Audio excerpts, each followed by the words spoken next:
اور دوسری بات ہے کہ حدیث پاک میں کہ 4 چیزوں کو آپ پھر بھی مار سکتے ہیں بھلے آپ احرام کی حالت میں، اس میں کوا، چیل، بچھو، چوہا، کاٹنے والا کتا، یعنی کہ کوئی شیر چیتا بھی اسی نہیں آ جاتا ہے جو وہ جانور ہے جو آپ کو زخمی کر سکتے ہیں.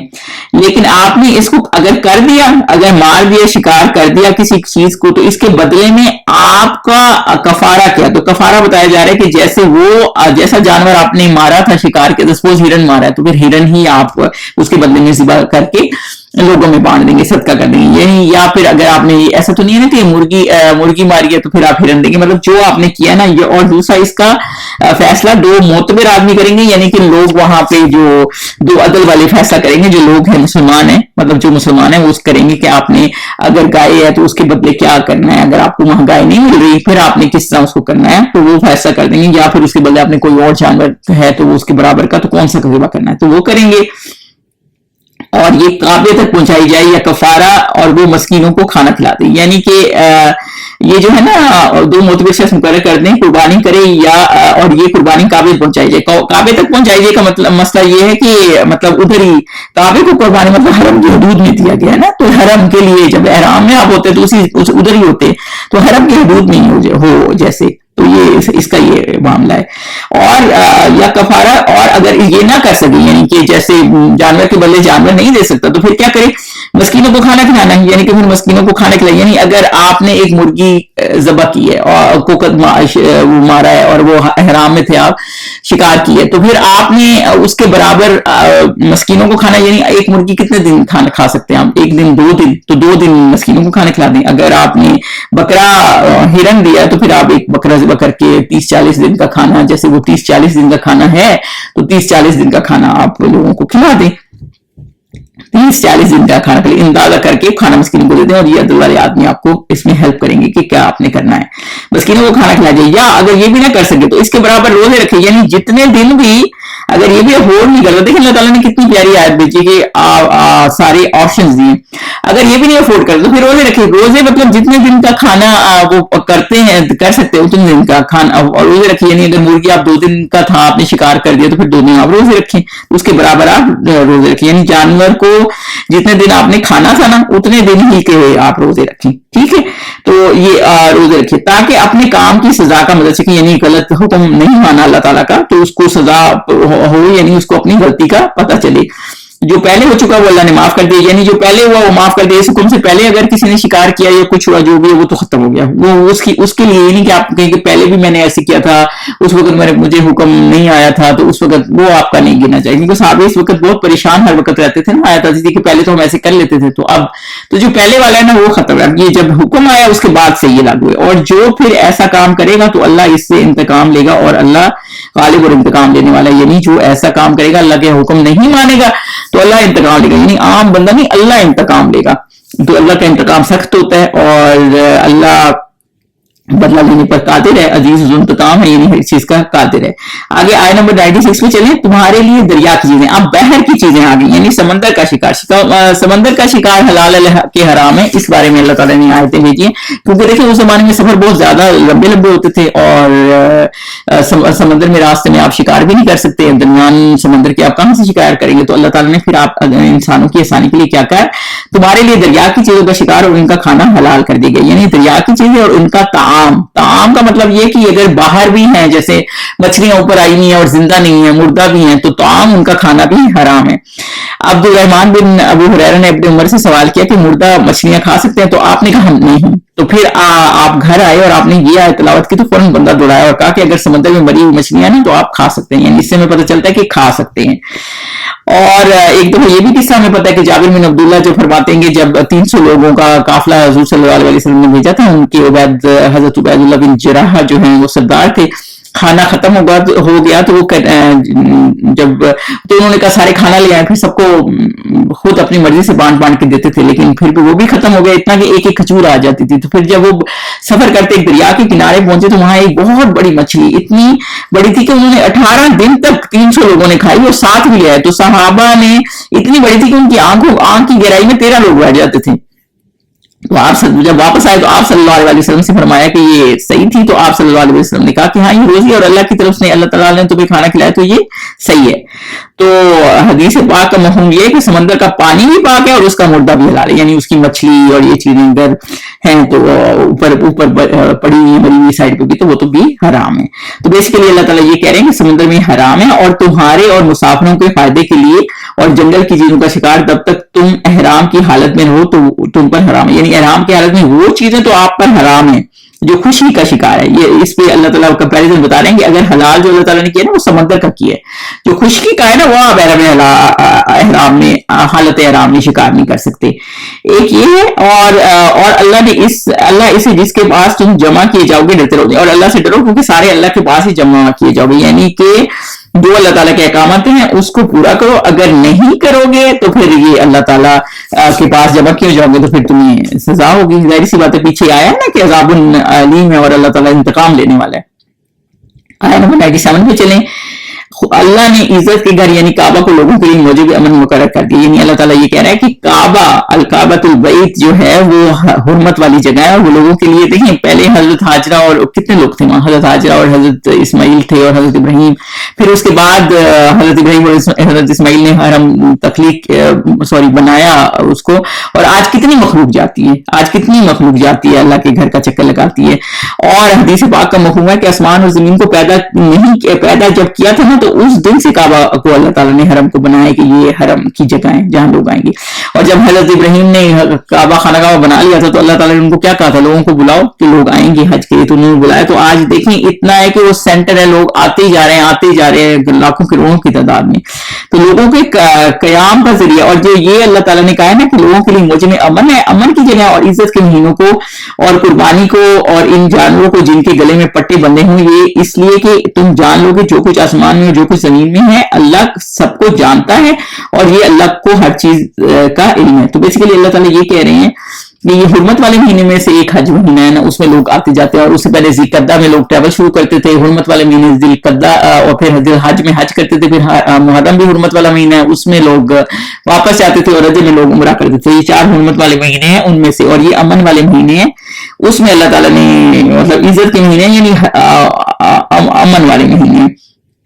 اور لوگوں سے یہ جو یہ کہا ہے نا قیام للناس، تو یعنی کہ قیام کا ذریعہ یعنی ساری دنیا وہاں آتی ہے اور آ کے رہتی ہے، یعنی کہ جب قیامت قریب ہوگی نا تو ایک حبشی آگے کعبہ کو گرا دے گا، یعنی بالکل اس کی اینٹ ہر پتھر اکھاڑ کے رکھ دے گا۔ تو یہ جب یہ واقع ہوں گے نا تو پھر قیامت قریب ہوگی، جب تک کعبہ قائم ہے لوگ آتے رہیں گے اور اس کی وہ کرتے رہیں گے، یہ تفسیر میں ملتا ہے۔ اور دیکھیں کعبہ کی وجہ سے قیام للناس کا یہ بھی آپ کر سکتے ہیں، دیکھیں کعبہ کی وجہ سے کتنے لوگ وہاں، کتنے لوگوں کی وہاں روزی جڑی ہے، کتنی اکانومی جڑی ہے۔ وہ تو ایک صحرا ہے، لوگ تو وہاں کبھی جاتے بھی نہیں اگر حرم نہ ہوتا، تو ایک صحرا ہے، اور لوگ دیکھیں وہاں پہ دنیا کے لوگ آتے ہیں، ٹریڈ کرتے ہیں، اور کتنا لوگوں کو فائدہ ہوتا ہے، کبھی کوئی چیز کی کمی نہیں ہوتی، تو لوگوں کے قیام کی جگہ بن جاتی ہے، لوگ وہاں عزت سے رہتے ہیں۔ اور حرمت والے مہینے میں بھی الگ ہے، یہ الگ بات ہے۔ اور دوسرا یہ جو اللہ تعالیٰ نے بتایا نا القلائد اور یہ قربانی کی جو جانور ہے، تو قربانی کے جانور اور قلائد کئی لوگ نا وہ خود بھی پٹا یا ہار گلے میں پہن لیتے تھے کہ حاجی، اور جانور کے بھی گلے میں ڈال دیتے تھے کہ قربانی کا جانور ہے۔ تو یہ جب قربانی کے جانور پتہ لگ جاتا تھا نا قربانی کا جانور، تو لوگ اس کو بھی تنگ نہیں کرتے تھے۔ جیسے ہم عید کو قربانی کا جانور ہوتا ہے تو کتنا اس کو پیار سے رکھتے ہیں اور اس کے بعد اس کی قربانی کرتے ہیں، تو اسی طرح حرم کے لیے جب کوئی جانور لے کے جایا جا رہا ہوتا ہے وہ شاعر اللہ ہوتا ہے۔ شاعر اللہ کیا ہوتا ہے؟ وہی جس سے اللہ کی آپ کو یاد آئے، جیسے احرام ہے، حجاب ہے، آپ کو پتہ چلتا ہے کہ یہ مسلمان ہیں تو وہی شاعر اللہ کہتے ہیں۔ اور اسی طرح یہ جانور جن کے گلے میں یہ ڈلے ہوتے ہیں یہ سب اللہ تعالیٰ کی نشانیاں ہوتی ہیں اور اللہ کے لیے ہوتے ہیں، تو وہ پھر امن کی جگہ ہوتی ہے تو لوگ ان کا خیال بھی کرتے ہیں۔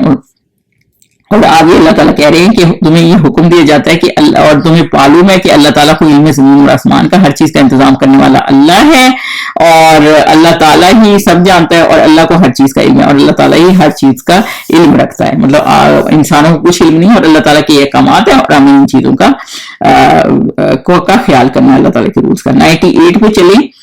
اللہ 98 میں کیا ہے, جان رکھو کہ اللہ سخت عذاب دینے والا ہے, اور یہ کہ اللہ بخشنے والا مہربان ہے. تو اللہ تعالیٰ یہ بتانے والا ہے کہ اللہ شدید العقاب بھی ہے, یعنی غلطیاں جو کرتے ہیں اور پھر اس پہ پشیمان نہیں ہوتے, تو یاد رکھیں کہ اللہ عذاب دینے والا بھی ہے, اور اللہ وَأَنَّ اللَّهُ غَفُورٌ رَحِيمٌ, یعنی اور اگر معافی مانگیں گے, توبہ کریں گے, تو اللہ غفور الرحیم بھی ہے.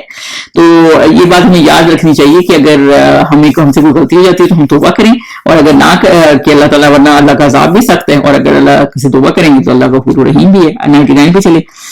اور اللہ تعالیٰ کہہ رہے ہیں پیغمبر کے ذمہ تو صرف پیغام اللہ کا پہنچا دینا تھا, یعنی اللہ تعالیٰ یہ کہہ رہے ہیں کہ رسول کے ذمہ صرف پہنچا دینا تھا. ان کی ذمہ داری یہ نہیں ہے کہ وہ ایک ایک کو جا کے پوچھیں گے تم مسلمان ہوئے کہ کیوں نہیں ہوئے, اور جو کچھ تم ظاہر کرتے ہو, جو کچھ چھپاتے ہو, جو مخفی کرتے ہو, اللہ کو سمجھ میں, یعنی کہ ما تبدون و ما تکتمون, یعنی جو چھپاتے ہو اور جو کرتے ہو نا, اللہ تعالیٰ جانتا ہے کہ تمہارے دل میں کیا ہے. کچھ منافق بھی ہوتے تھے نا جو دل میں اوپر سے کہتے تھے ہم مسلمان ہیں اندر سے نہیں, تو اللہ سب جانتا ہے. اور پیغمبر کی ذمہ داری کیا ہے, صرف اپنا پیغام پہنچا دینا, وہ ایک ایک کے پیچھے بھاگنا یا زبردستی کسی کو اسلام پہ لے آنا, یہ ان کی ذمہ داری نہیں ہے. 100 پہ چلو. کہہ دو کہ ناپاک چیزیں اور پاک چیزیں برابر نہیں ہوتی, گو ناپاک چیزوں کی کثرت تمہیں خوش ہی لگے, تو عقل والوں اللہ سے ڈرتے رہو تاکہ رستگاری حاصل کر سکو, تاکہ تفلحون, کامیابی حاصل کر سکو. اب اللہ تعالیٰ کیا کہہ رہے ہیں, قل لا یستوی الخبیث والطیب, تو خبیث اور طیب دونوں برابر نہیں ہیں. یعنی خبیث کیا چیزیں ہیں, وہ جو چیزیں حرام ہیں, جو اسلام میں پسندیدہ نہیں ہیں. طیب کیا چیزیں ہیں, پاک ہیں, جو چیزیں حلال ہیں. تو اللہ تعالیٰ یہ کہہ رہی ہے ہو سکتا ہے خبیث کی کثرت تمہیں اچھی لگی, یعنی کہ بعض دفعہ ایسا ہو جاتا ہے نا کہ سارے لوگ ہی وہی کر رہے ہوتے ہیں. آج کل جیسے دور ہے, ہر کوئی وہی کر رہا ہوتا ہے, تو آپ کہتے ہیں کہ ہم بھی وہی کرنے لگ جاتے ہیں.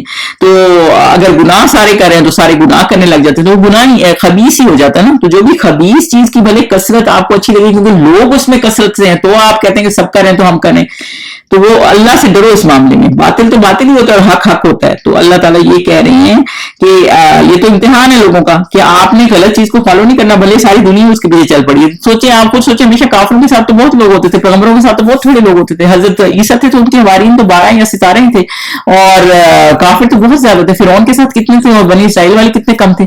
بس یہی والا مسئلہ ہے. اور مسلمان صحابی کتنے تھے, بدر میں بھی 313 تھے, اور کافر کتنے زیادہ تھے, لیکن حق کے ساتھ کھڑے تھے نا. تو جیت ہمیشہ حق کی ہوتی ہے. تو اللہ تعالیٰ نے کہا جو حق کے ساتھ کھڑا ہوگا نا وہ فلاح پائے گا. اگر یہ دیکھ کے کہ وہ زیادہ ہیں اور ہم سارے لوگ اس کے پیچھے چل پڑے, ہم بھی ان کے پیچھے چل پڑے اور حق کو چھوڑ دیں, تو پھر آپ کبھی فلاح نہیں پا سکتے. تو اللہ اس معاملے میں اللہ سے ڈریں, اور وہی بندہ فلاح پائے گا جو حق کے ساتھ کھڑا ہوگا اور جو طیب کے ساتھ کھڑا ہوگا. اور اللہ تعالیٰ نے طیب کو پسند کیا جو کہ صحیح ہے, پاک ہے. آیت نمبر 101 پہ چلیں. مومنو یا ایھا الذین آمنو, پھر کہا جا رہا ہے مومنو ایسی چیزوں کے بارے میں مت سوال کرو کہ اگر تم پر ظاہر کر دی جائیں تو تمہیں بری لگیں, اور اگر قرآن کے نازل ہونے کے ایام میں ایسی باتیں پوچھو گے تو تم پر ظاہر بھی کر دی جائیں گی. اب تو اللہ نے ایسی باتوں کے پوچھنے سے درگزر فرمایا, اور اللہ بخشنے والا بردبار ہے. تو بیسیکلی اللہ تعالیٰ اس میں یہ کہہ رہے ہیں کہ ایمان والوں ایسے سوال مت کرو ان چیزوں کے بارے میں, اگر جواب ملے تو برا لگے. کچھ تفصیل میں یہ بولتا ہے کہ ایک صحابی جو تھے حضور صلی اللہ علیہ وسلم خطبے دے رہے تھے, تو ایک صحابی پوچھنے لگے کہ یا رسول اللہ میرا باپ کون ہے, تو حضور صلی اللہ علیہ وسلم نے بتایا کہ وہ ہے. تو یہ نا کچھ ایسے سوال ہوتے ہیں کہ آپ کو نہ پتہ چلے تو آپ کے لیے بہتر ہوتا ہے, ورنہ کہیں رسوائی ان کی بھی ہو. اور اسی طرح سے آپ صلی اللہ علیہ وسلم سے بہت زیادہ سوال پوچھتے تھے. ایک دفعہ آپ صلی اللہ علیہ وسلم نمبر پہ کھڑے ہو گئے, انہوں نے کہا بتائے پوچھے جو پوچھنا ہے. تو لوگ ڈر گئے کہ ہم نہ پوچھیں, کیونکہ جتنے زیادہ سوال پوچھیں گے, جیسے وہ گائے کا معاملہ تھا, گائے میں اتنے زیادہ انہوں نے سوال کی, پیلی ہو, کون سی کلر کی ہو, کون داغ ہو کہ نہ ہو. تو دیکھیں کتنی مشکل, اپنے لیے آپ مشکل کریٹ کر دیتے نا. جس چیزوں میں قرآن خاموش ہے یا وہ دین میں اتنا کلیئر نہیں ہے, تو پھر آپ یہ بھی کریں گے ٹھیک ہے, وہ بھی کریں گے ٹھیک ہے, تو اتنی تفصیلات میں جائیں گے نا پھر مشکل میں آ جائیں گے. تو جیسے ایک حدیث پاک تھی کہ کا مفہوم ہے کہ ایک بندے نے پوچھا حضور صلی اللہ علیہ وسلم سے کہ حج کیا ہر سال فرض ہے, تو حضور صلی اللہ علیہ وسلم چپ کر دیے. دوسری دفعہ پوچھا, تیسری دفعہ پھر پوچھا ہر سال فرض ہے, تو حضور صلی اللہ علیہ وسلم نے کہا نہیں ہر سال فرض نہیں ہے, اگر میں کہہ دیتا کہ ہر سال فرض ہے تو فرض ہو جاتا اور تو مشکل میں آ جاتے. تو اس طرح کے سوال نہ کریں کہ اس طرح ہو جائے. اور اسی لیے جب یہ کہا گیا ہے نا کہ اگر یہ سوال تو اس وقت پوچھے جب قرآن نازل ہو رہا تھا, تب تو وہی آ رہی تھی تو جواب مل جاتے. اب جیسے کوئی وہی نہیں آنی تو آپ کو جواب نہیں ملے گا, تو اس سے آپ پھر اس بات پہ اتنی کراس کوشچن نہ کریں. دوسری بات یہ ہے جب صحابہ بہت زیادہ آپ سوال پوچھیں گے نا تو پھر آپ پہ اور زیادہ مشکلیں آ جائیں گی, پابندیاں لگ جاتی ہیں. تو اکثر صحابہ جو سوال ہی نہیں پوچھتے تھے، انتظار کرتے تھے کہ کوئی بدو آئے گا، وہ سوال پوچھے گا تو ہمیں پھر جواب مل جائے گا. اور اللہ تعالیٰ کہہ رہے ہیں کہ ایسی باتیں پوچھو کہ یہ تو تم پر ظاہر بھی کر دی جائیں گی. اللہ نے ایسی تو جب قرآن اتر رہا تھا تب پوچھتے تو وہ ظاہر بھی کر دی جاتی. اب تو مطلب دین بالکل مکمل ہو چکا ہے، تو اب تو وہی نہیں آنی، تو پھر اب جو ہے وہ ہے. جیسے بالکل ایسی ہے، جب تک آپ کو پتہ نہیں ہوتا کہ آپ نے کوئی چیز ریڈ پین سے یا بلو پین سے لکھنی ہے تو آپ جس سے مرضی لکھ لیں. اگر آپ کو مینشن ہی کر دیا کہ بلو سے لکھنی ہے تو لکھنی پڑے گی. اگر مینشن نہیں ہے تو پھر آپ جو بھی قرآن و حدیث کے مطابق آپ کو صحیح فیصلہ رکھنا ہے وہ آپ کر سکتے ہیں. تو بار بار یہ پوچھنے سے نا کوئی فائدہ نہیں ہوتا، پھر اپنے آپ کو بہت ہی آپ باندھ لیتے ہیں اور بہت زیادہ مشکلوں میں گرفتار ہو جاتے ہیں. تو اب اللہ تعالیٰ یہ کہہ رہے ہیں اگر قرآن کے نازل ہونے کے ایام میں ایسی باتیں پوچھو گے تو تم پر ظاہر بھی کر دی جائے گی. اللہ نے ایسی باتوں کے پوچھنے سے درگزر فرمایا ہے، اللہ بخشنے والا بردبار ہے. تو اللہ تعالیٰ نے درگزر کر دی، یعنی دین میں کچھ چیزیں ایسی ہیں جو اللہ تعالیٰ نے بہت کلیئر نہیں کی کیونکہ اس میں کوئی اتنا گناہ ثواب کا معاملہ نہیں ہے، تو آپ اپنی مرضی بھی کر سکتے ہیں. تو پہلی قومیں اسی لیے ہلاک ہوئی تھی کہ بہت زیادہ سوال پوچھتی تھی. یہ بالکل ایسی بات ہے کہ یہ جیسے بنی اسرائیل وہ سوال پوچھنے لگ گئے تھے ہر چیز کا، گائے کا بھی، ہر چیز کا، وہ ان کو بہت زیادہ تفصیلوں میں کرتے تھے. اور جیسے ہم نے اللہ کو دیکھنا ہے، حضرت موسیٰ کے ساتھ کوئی دور پہ چل پڑے. تو مطلب یہ ہے نا کہ آپ کو جب حضرت موسیٰ پیغام آ کے دے رہے ہیں، اللہ کی کتاب کا بتا رہے ہیں، آپ کو اتنا ڈیٹیل میں جانے کی ضرورت نہیں ہے، تو پھر بہت زیادہ مشکلوں میں بندہ گرفتار ہوتا تھا. تو اللہ تعالیٰ نے اس آیت میں بیسیکلی بہت زیادہ سوال کو پسند نہیں کیا گیا. تو بہت زیادہ کراس کوسچن نہ کریں. وہ اور بات ہے کہ اگر آپ کو دین علم سیکھنا ہے تو آپ سوال پوچھیں، لیکن خام خواہ کی مشکلوں میں نہ پوچھیں، نہ ڈلیں. جو دین میں جس چیز میں خاموش ہے اس کو آپ ایسے بھی کریں گے ٹھیک ہے، اور ویسے بھی کریں گے تو بھی ٹھیک ہو جائے گا. 102 پہ چلیں. اس طرح کی باتیں تم سے پہلے لوگ نے بھی پوچھی تھی مگر جب بتائی گئی پھر ان سے منکر ہو گئے. تو پھر پہلے لوگ کون سے؟ آپ سے پہلے لوگ کون تھے؟ قد سألها قوم من قبلكم. کون سے تھے؟ بنی اسرائیل والے. بنی اسرائیل کی قوم بھی بہت سوال کرتی تھی نا، تو اتنے سوال کرتی تھی. پھر وہ جب اتنے سوال کرتی تھی اتنی مشکلوں میں آ جاتے تھے کہ دین کو فالو کرنا مشکل ہوتا تھا، کہ دین سے پھر جاتے تھے، پھر کافر ہو جاتے تھے کیونکہ عمل کرنا مشکل ہو جاتا تھا. تو اس لیے بہتر ہوتا ہے کہ آپ بہت زیادہ سوال نہ کریں. تو پھر وہ منکر ہو گئے. 103 پہ چلیں جی. اللہ نے نہ تو بحیرہ کچھ چیز بنایا ہے، نہ صاحبہ اور نہ وسیلہ اور نہ حام. اب یہ کچھ جانوروں کو بتوں کے نام پر چھوڑ دیتے تھے. ان میں سے جو یہ جانور بتائے گئے نا، میں ان کو آپ کو تفصیل سے بتا دیتی ہوں. بحیرہ وہ تھے جس کا دودھ بتوں کے نام پر ہوتا تھا، یعنی کہ کوئی ایسا اونٹ ہوتا تھا کہ جس کے 5 بچے پیدا ہو گئے اور آخری بچہ میل پیدا ہو گیا تو اسے بتوں کے نام پر چھوڑ دیتے تھے. دوسرا جو یہ تھا صاحبہ اس کو کہتے تھے جو بتوں کے نام پر چھوڑتے تھے. نہ اس پر کوئی سوار ہوتا تھا، کوئی جانور ایسا ہوتا تھا جس کو بتوں کے نام پہ رکھتے تھے، نہ کوئی سوار ہوتا تھا، نہ کوئی پوچھ ڈالتا تھا. یہ وہ ہوتا تھا. وسیلہ جو ہے یہ اس اونٹنی کو وہ کہتے تھے جو فیمیل بچے پیدا کرتی تھی، جو بہت زیادہ فیمیل بچے پیدا کرتی تھی. تو اس نے مطلب فیمیل بچے ان کو دیے، یعنی تو ان کو یہ تھا کہ اس نے ہمارے ساتھ اتنی بھلائی کی تو ہم بھی اس کو اب بتوں کے نام پہ کر دیں. اور حام جس کی نسل سے 10 بچے پیدا ہوئے، یعنی اتنے زیادہ بچے پیدا ہوئے تو اس کو بتوں کے نام پر وقف کر دیں. تو اللہ تعالیٰ، اور پھر یہ کہتے تھے کہ اللہ تعالیٰ نے ہمیں اس پہ حکم دیا. تو پھر اس پہ اللہ تعالیٰ یہ احکامات دے رہے ہیں کہ اللہ نے نہ تو بھیڑا کوئی چیز بنایا، اور نہ صاحبہ اور نہ وسیلہ اور نہ حام. بلکہ کافر اللہ پر جھوٹ افطرا کرتے ہیں، یعنی کہ اللہ نے نہیں بنایا ان کو. یہ اللہ تعالیٰ کے نام پہ چھوڑنا، بتوں کے نام پہ چھوڑ دیتے ہیں، یہ اللہ نے ان کو کہا ہے، ایسا کچھ بھی نہیں تھا. اور اللہ پر جھوٹ افطرا کرتے ہیں اور یہ اکثر عقل نہیں رکھتے، یعنی وہ اکثرهم لا عاقلون، یعنی کہ جھوٹ کر لیتے ہیں اور کہتے ہیں کہ یہ ہمارے دین کا حصہ ہے. جیسے یہ بتوں کے اوپر یہ چھوڑنا اس طرح جانوروں کو، حالانکہ یہ دین کا حصہ نہیں تھا.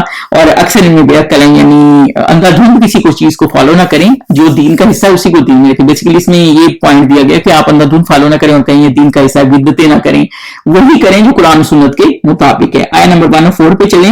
اور جب ان لوگوں سے کہا جاتا ہے کہ جو کتاب اللہ نے نازل فرمائی ہے اس کی اور رسول اللہ کی طرف رجوع کرو، یعنی کہ جب کہا جاتا ہے کہ اس کی طرف جو اللہ نے نازل کیا ہے، اللہ نے کیا نازل کیا ہے؟ قرآن. اور جو رسول اللہ کی طرف اور جو رسول اللہ کی طرف رجوع کرو، یعنی وہ کیا ہے؟ وہ حدیث ہے. تو کہتے ہیں کہ جس طریقے پر ہم نے اپنے باپ دادا کو پایا وہی ہمیں کافی ہے. یعنی کہ وہ کہتے ہیں ہم تو اپنے باپ دادا کے پیچھے ہی چلیں گے، وہی ہمارے لیے کافی ہے. جیسے ہم لوگ نہیں ہوتے گھروں میں، ہمارے بڑے یہ کرتے تھے، بڑے آپ کے کرتے تھے، وہ اس پہ آپ نے نہیں چلنا جو آپ کے نبی آپ کو بتا گئے ہیں، جو اللہ کا حکم ہے ہم نے اس پہ چلنا ہے. اور بھلا اگر ان کے باپ دادا نہ تو کچھ جانتے ہوں نہ سیدھے رستے پر ہوں، تو اللہ تعالیٰ یہ سوال کر رہے ہیں اولو کان آباؤہم لا یعلمون شیئا ولا یہتدون، یعنی ان کے باپ دادا جانتے ہی کچھ نہ ہو اور انہیں کچھ علم ہی نہ ہو، ان کو دین پہنچا ہی نہ ہو، تو پھر بھی آپ ان کے پیچھے چلیں گے. انہیں ہدایت پر ہی نہ ہو، غلط راستے پر ہوں تو آپ پھر بھی ان کے پیچھے چلیں گے. تو یہ اللہ تعالیٰ اس پہ دیکھیں یہ سوال کر رہے ہیں. تو اگر آپ کہتے ہیں ہم نے باپ دادا کو پہ چلیں گے تو کوئی چیزوں کو ان کو علم ہی نہیں ہوتا. ہمارے بھی بڑے ہوتے کہ ان کو پتہ بھی نہیں ہوتا کہ انہوں نے کتابیں پڑھی نہیں ہوتی, حدیثیں پڑھی نہیں ہوتی, قرآن صحیح سے پڑھا ہوا نہیں ہوتا, صحیح ان کو پتہ نہیں ہوتا. تو اگر آپ کو پڑھا تو آپ ان کو گائیڈ کر دیں. تو یہی والا مسئلہ اللہ تعالیٰ کہہ رہے ہیں. لیکن وہ کہتے ہیں نہیں ہم اپنے باپ اجداد پہ بڑے, وہ غلطی کیوں نہیں ہے. تو اللہ تعالیٰ کہہ رہے ہیں کہ اگر ان کو ہدایت ہی نہ ہو تو کیا ان کے اوپر چلیں گے. تو آیا 105 پہ چلیں. اے ایمان والو یا الذین آمنوا کہا جا رہا ہے اپنی جانوں کی حفاظت کرو, جب تم ہدایت پر ہو تو کوئی گمراہ تمہارا کچھ بھی بگاڑ نہیں سکتا.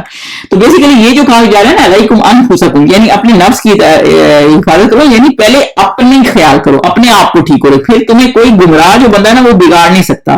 یعنی جو بندہ خود گمراہ ہے وہ تمہیں بگاڑ نہیں سکتا. اگر تم خود گمراہ ہوگے تو گمراہ کو بہت جلدی بگاڑ دے گا, لیکن اگر تم نے اپنے اوپر ورک کیا ہوگا نا, خود سیدھے راستے پہ ہوگا, تو تمہیں گمراہ کوئی نہیں کر سکے گا. تو بیسیکلی اللہ تعالیٰ کہہ رہے ہیں ایمان والو اپنی جانوں کی حفاظت کرو, خود کو پہلے صحیح جگہ پہ کرو, جب تم ہدایت پر ہو تو کوئی گمراہ تمہارا کوئی بگاڑ نہیں سکتا.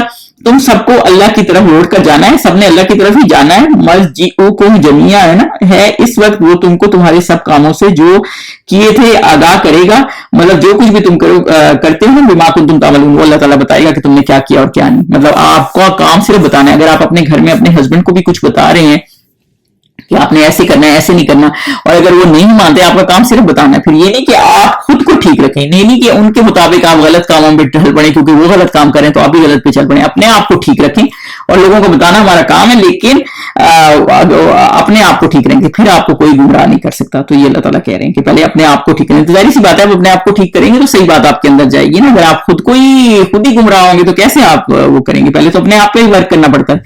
آیہ نمبر 106 پہ چلتے ہیں جی. وہ اس میں کیا ہے, مومنوں جب تم میں سے کسی کی موت آ موجود ہو تو شہادت یہ ہے کہ وصیت کا کہ وقت تم مسلمانوں میں سے 2 عادل گواہ ہوں, یا اگر مسلمان نہ ملے اور تم سفر کر رہے ہو تو اس وقت تم پر موت کی مصیبت واقع ہو تو کسی دوسرے مذہب کے 2 شخصوں کو گواہ کر لو. اگر تم کو ان گواہوں کی نسبت کچھ شک ہو تو ان کو عصر کی نماز کے بعد کھڑا کرو اور دونوں خدا کی قسمیں کھائیں کہ ہم شہادت کا کچھ عوض نہیں لیں گے, گو ہمارا رشتہ دار ہی ہو, اور نہ ہم اللہ کی شہادت کو چھپائیں گے. اگر ایسا کریں گے تو گناہگار ہوں گے. تو بیسیکلی عصر کا نماز نہیں ہے, نماز کے وقت کا ہی ٹائم ہے. تو بیسیکلی اس میں اللہ تعالیٰ یہ بتا رہے ہیں کہ اگر کوئی بندہ سفر میں ہے اور وہ مرنے لگا, تو اس کی تھوڑی بیک گراؤنڈ یہ کہ 2-3 لوگ تھے. مدیل اس میں تھے, ایک تمیم تھے اور ایک عدی تھے. بزنس کے مقابلے میں سفر کر رہے تھے نا, جو مدیل تھے وہ بیمار ہو گئے, اور جب مرنے والے ہوئے نا تو انہوں نے اپنے سامان کے اندر ایک لسٹ رکھ دی اور ان تمیم اور عدی کو نہیں بتائی, اور ان کو جب مرنے لگے تو وصیت کی کہ میرا سامان ان کو بتاتے نا. جب وہ سامان وارثوں کو پہنچا نا تو اس میں ایک چاندی کا پیالہ بھی تھا جس میں سونے کی کڑھائی ہوئی تھی, تو انہوں نے وہ نکال لیا تمیم اور عدی نے, اور باقی سامان ان کو دے دیا. لیکن کیونکہ انہوں نے لسٹ بھی رکھی تھی نا تو وارثوں کو پتا چل گیا, تو انہوں نے وارثوں کو پوچھا کہ ان سے پوچھا تمیم اور عدی سے, تو انہوں نے کہا نہیں یہی کچھ ہی تھا. تو پھر کیونکہ ان کے پاس کوئی گواہ نہیں تھا ایز اے پرسن, تو پھر وہ چپ کر گئے. اور جب بعد میں انہوں نے کہیں وہ بیچا تو پھر ان سے پوچھا گیا تو انہوں نے کہا کہ ہم نے وہ کہیں میت سے خرید لیا تھا. تو پھر وارثوں نے کہا کہ نہیں جھوٹ بولتے ہیں. پھر ان کے پاس لسٹ بھی تھی, تو پھر انہوں نے وہاں بیچا یہ پیالہ. تو پھر ان کو دوبارہ حضور صلی اللہ علیہ وسلم کے پاس معاملہ آیا, تو پھر یہ معاملہ انہوں نے سیٹل کیا. تو جو انہوں نے 1000 درہم کا یا جس طرح بھی بیچا تھا وہ پیسے ان کو دے دیے. تو بہرحال اس میں جو بتایا گیا نا اس آیت میں اللہ تعالیٰ یہ کہہ رہے ہیں کہ جب کوئی مرنے لگے تو پھر وہ کیا کرے, تو شہادت دے. 2 بندے گواہ رکھ لے, اگر مسلمان ہوں کہ میرے پاس یہ سامان ہے میرے وارثوں کو دے دو. اگر مسلمان نہ ملے تو غیر مسلم بھی رکھ سکتا ہے. دوسرا یہ کہ اگر موت آ جائے تو وہ عدل والے 2 بندے ان کو وصی کہتے ہیں. اور جب سفر کی حالت میں اور موت کی مصیبت میں ہو تو گواہ مسلمان یا غیر مسلم رکھ سکتا ہے. اور اگر وارثوں کو تسلی نہیں آ رہی, اگر وہ دے رہے ہیں وارثوں کو, تو پھر وہ نماز کے بعد مسلمانوں کو ان کو روک کے جو دے گئے ہیں سامان جو عدل والے تھے جو ان کی گواہ تھے, تو وہ ان کو کہیں کہ روک کے قسم کھائیں کہ تم نے ٹھیک کہا. اور وہ قسم کیا کھائیں, قسم یہاں پہ آتی ہے کہ وہ قسم کھائیں, آپ ادھر سے دیکھ لیں کہ وہ یہ قسم کھائیں کہ ہم اللہ سے ڈرتے دونوں قسم کھائیں کہ یہ بارے تاکہ وہ شک نہ کرے کہ ہم مطلب اس میں کوئی دنیا کا فائدہ نہیں چاہتے, اور یہ کہ قسمیں کھائیں کہ ہم شہادت کا کچھ عوض نہیں لیں گے, یعنی ہم کوئی اپنے مطلب کا کام نہیں کریں گے, وہ ہمارے رشتہ دار ہی ہو, اور نہ ہم اللہ کی شہادت کو چھپائیں گے, یعنی ہم چھپائیں گے نہیں. یہ قسم کھائیں کہ ہم اللہ کی شہادت کو گواہی کو چھپائیں گے نہیں, ہمارے رشتہ دار بھی ہو تو فیورزم نہیں کریں گے. اگر ایسا کریں گے تو ہم گنہگار ہوں گے, یعنی ایسا کریں گے تو ہم گنہگار ہوں گے. یہ لا نشترا سے ہے نا, یہاں سے آپ کو قسم کھائیں گے کہ ہم اس کو اب بیچیں گے نہیں اپنی کسی قسم کو, یعنی ہم جھوٹ نہیں بولیں گے کسی فائدے کی خاطر, ہم جھوٹ نہیں بولیں گے. تب یہ 2 گواہ یہ جو ہے نا وہ قسم کھائیں. اور اگر وارث مطمئن ہو جائیں تو ٹھیک ہے,